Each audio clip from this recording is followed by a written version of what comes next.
Hey everybody, it's Bumps of the Night. Welcome to another episode of Goosebumps Podcast Can Be Murdered. Today I'm joined with two co-hosts. I've got Brandon Sime and the Grinch. Today we're going to be Hello. talking about one of our favorite books in the series, the first book, Welcome to Dead House. Welcome to Dead House was the first book in the series. Fun fact, when it was written, it wasn't expected to be a series. Stein was just doing something different, but I'm sure you guys already knew that. Yeah, actually, if I remember correctly, he didn't want to do a children's series because he was doing Fear 3 at the time, Mm-hmm. if I remember correctly. Yeah, he had to be talked into it. He So, was not really feeling it. He wanted to write joke books. Yeah, he had an editor that was like really trying to get him to write something. also, if I remember correctly, the first year of the series, it didn't do so well because there's no one buying it, at least that much. But as far as I remember, it got popular because people were telling like, hey, check out this book I read and all that. Yeah, you are correct. It was a word of mouth thing. It was kids telling kids. Realistically, there's so many things that should have stopped this series from taking off, and it's just amazing that it did. Like parents. Yeah, and just the fact that he didn't want to do it in the first place, and that first year was kind of rocky because it didn't really pick up until like mid '94. I think by like the fifth or sixth book, that's when it kind of really found its steam. Yeah. Yeah, I was gonna say 94 is like really when it started kicking off. I was one. Actually, you know what's kind of interesting? What's that?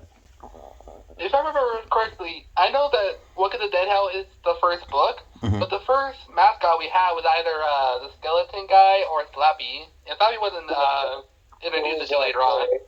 Curly? Yeah. I remember Yeah, them Curly. saying they needed like a general mascot, and Curly was definitely a mascot before Slappy, but I don't know when exactly he was introduced. He was, I think he was 94 because that's when not Tales, excuse me, yeah, Tales to Give You Goosebumps came out. When did the Goosebumps fan club start? Because that's like when he really popped up, because they threw him on that. 95 or 96, 95 because that's when the show started too. Okay, well, but he definitely was the first mascot. But somehow over the years, Oh, Slappy absorbed that spotlight and just it's become the Slappy show, unfortunately. I was gonna say Slappy definitely was like my generation's mascot. Yeah, well, he was the most memorable, even though, it's funny actually. Well, before we get too far off topic here, as the books got farther along, they tried to replace the first batch of monsters who were the mascots, like Cuddles, the Mud Monster, the Horror from Horrorland, and Slappy. Yeah. They tried to replace them with Beast from the East, the Scarecrow Walks at Midnight, Egg Monsters from Mars, and I think the Invisible Boy. There was one other one, but there was a new group they were pushing, and it just didn't. Oh, it was the Abominable Snowman. Yeah, I was gonna say Abominable Snowman. But that's like '98 merch, and it's hard to find. There's a couple puzzles that have them like as the main center group. That was the next batch. At least that's what they're trying to do.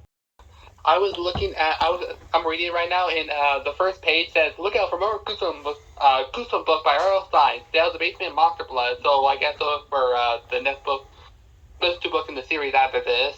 Mm-hmm. As I remember when it shows on this book. Okay. What printing is that?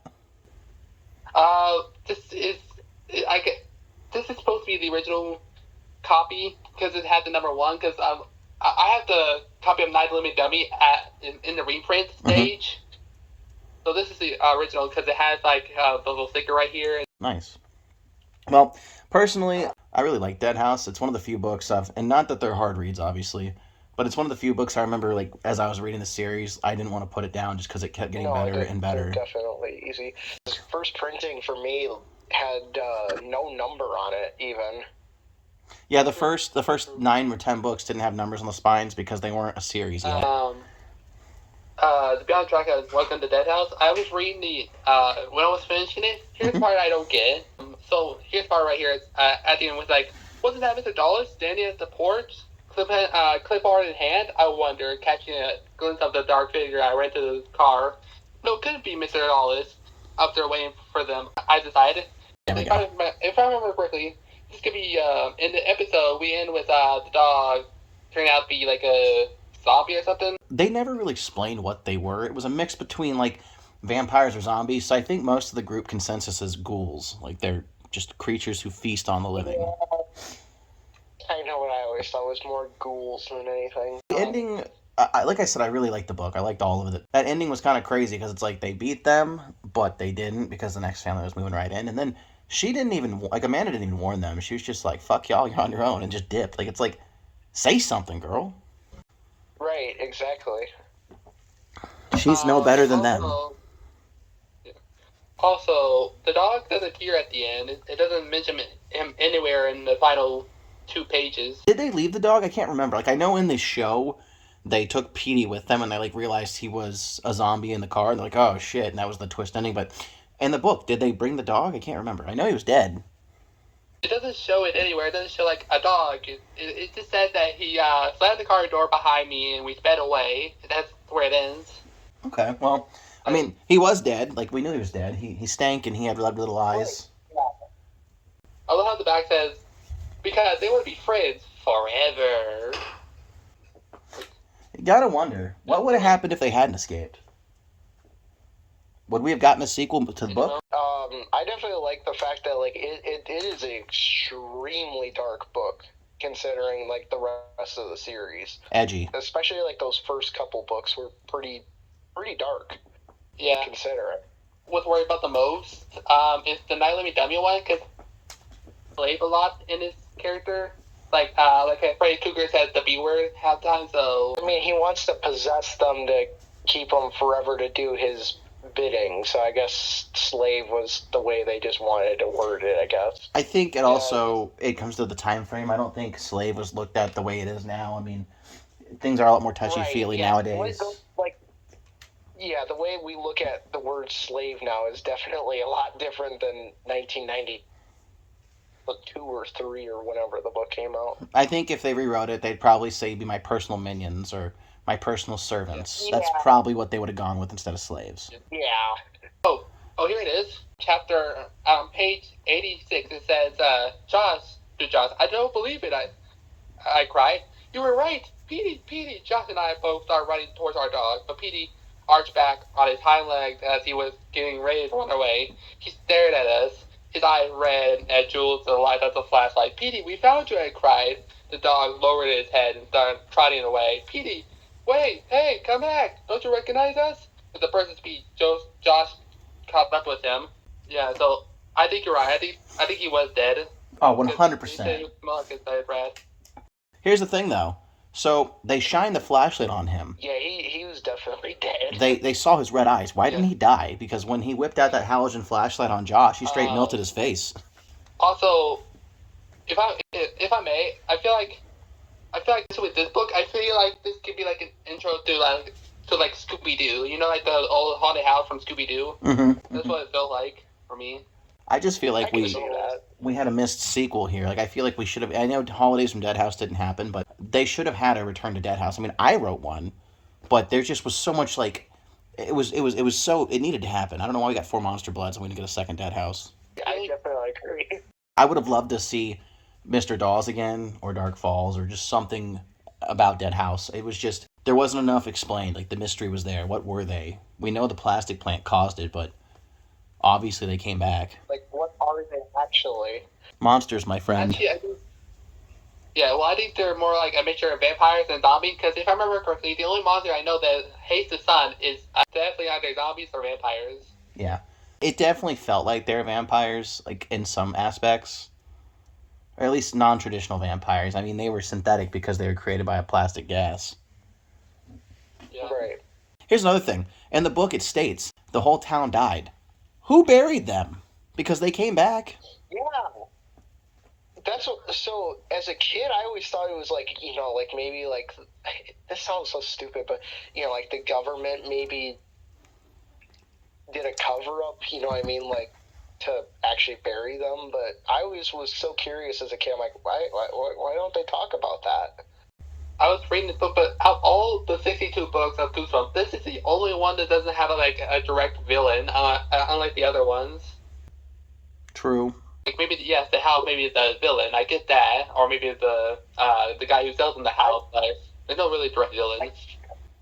I guess if you would say like the direct villain, the zombies would be like the main villain, I guess. Or the real villain is consumerism and capitalism, because a factory was making something that killed everybody.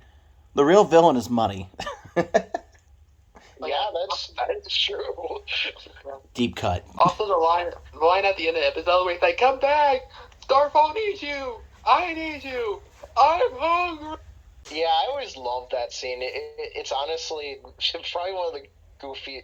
Just the way he worded that in the episode, it's just so goofy. He was desperate. He wanted a man witch. I wish that they would have had like a follow-up book where somebody went and maybe captured one of the residents. Like it could even be one of the kids. They essentially experiment on them, and that maybe a zombie apocalypse breaks out. Because realistically, for all we know, this is a self-contained zombie virus in this town.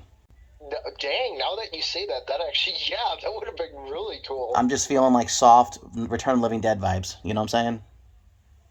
Yeah, I definitely could see that. The only thing I was going to ask you was, if you had to rate this book like 1 to 10 anymore, what would you say? Oh, dude, that's easy. It's an 8.5 for me.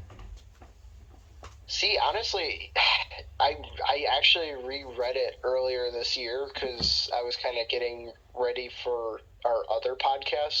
I can't wait. I honestly, like, when I reread it, I'm feeling a 9. Yeah? I really enjoy that book. Okay. I've always enjoyed that book. It was always one of my favorites as a kid. It's the first Goosebumps book as a kid that, because I mean, granted, when I bought the book, up to that point, I only had like Say Cheese and Die Again, Werewolf of Fever Swamp, and maybe if I'm lucky, like One Day at Horrorland. I don't even know. My brain, granted, this was like 11, 12 years ago, so I don't remember anymore. But I think it was like one of the very first books I ever read, and I do remember exactly that. It was the first Goosebumps book that just like killing the whole town. Like, that freaked me out as a kid. Yeah?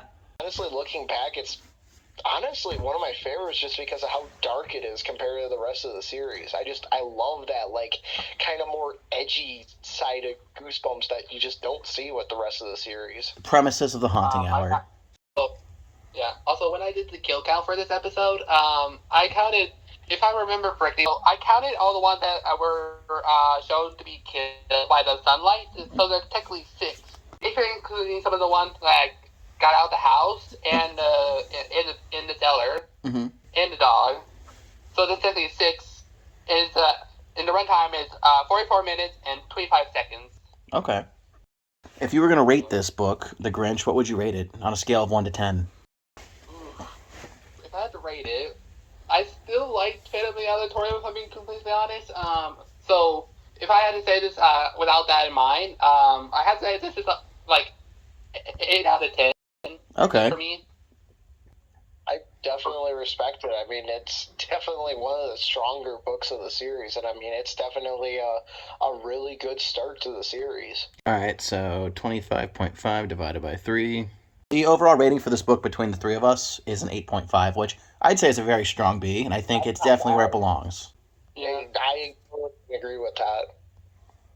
I like the color scheme as well. Not all book color schemes go together well, but the color scheme for this one definitely hit, and you could feel the vibe of pink for girls, but the slime cover, it's perfect, honestly. Jacobus, chef's kiss. Jacobus did a chef's kiss with the artwork. Honestly, the whole thing with the original book, it just, like, honestly, everything about the original 62 with the color scheme is just, so Did you nice. guys know this was supposed to be the movie? In the 90s, George Romero drafted a script, and the script was for Dead House.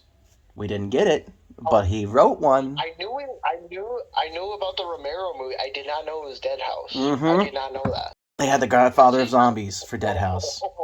Yeah. Dude, if Romero made a Dead House movie, I would easily go see that. Somewhere in another timeline it happened. It just didn't happen in this one. Actually, fun fact, they actually used the concept of using the Dead House in the Goosebumps the movie, the game. Yeah, they did, actually, yeah. Question. Yes. I was looking at the book cover again, and I was wondering who was the guy in the window on the right of the book cover. I was wondering who that guy was. There's been conversation on that. I've heard theories that it's Will, that it's a nobody, and that it's Dawes. Those are the three I've heard. I'm not sure which one it is. Probably Dawes. Although, think about it, Ray did go... Ray went into the house at night. He was the watcher. It could be Ray without his hat. True. Oh, that is true. Which, that's not creepy at all, right? Hey, I've got this teenage boy who's B&Eing my home. I just moved in, but the creepy neighbor's breaking in. Friendly visitor, just give him a nice hug or something. Also, if I was in this story and I saw this house, the first question I'll be asking is why is there like a destroyed part of the staircase? Because there's like a part where it's destroyed.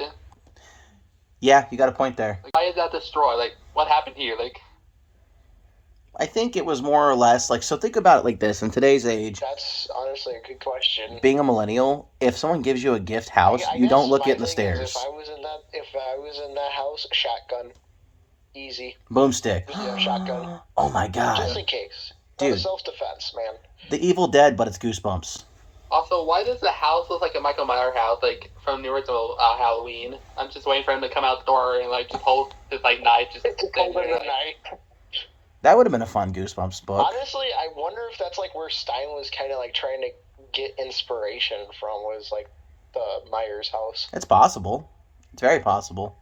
Then again, think about it too. As a kid, moving to an old, beat-up house, that's creepy. That's a scary thing in its own. Moving's scary for kids. Then you move into this Victorian mansion. Yeah. Creepy.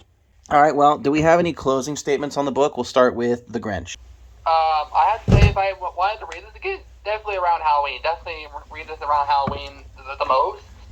It can be read all the time. Read it all the time. It's just I felt like Halloween is the best course for this book. Okay, good call. I like that. I actually read... It's funny you say that. The last time I read this was around Halloween. Good point. Oh, interesting. It's pretty chill. Yeah, Brandon, closing statements?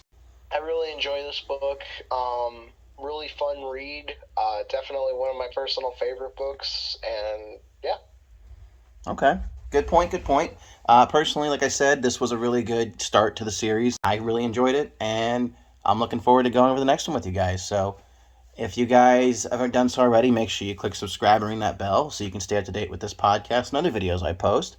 We'll see you in the next one. We review either the last 5 episodes of the new series, depending if Brandon gets caught up or not, or maybe even the next book, which would be Stay Out of the Basement.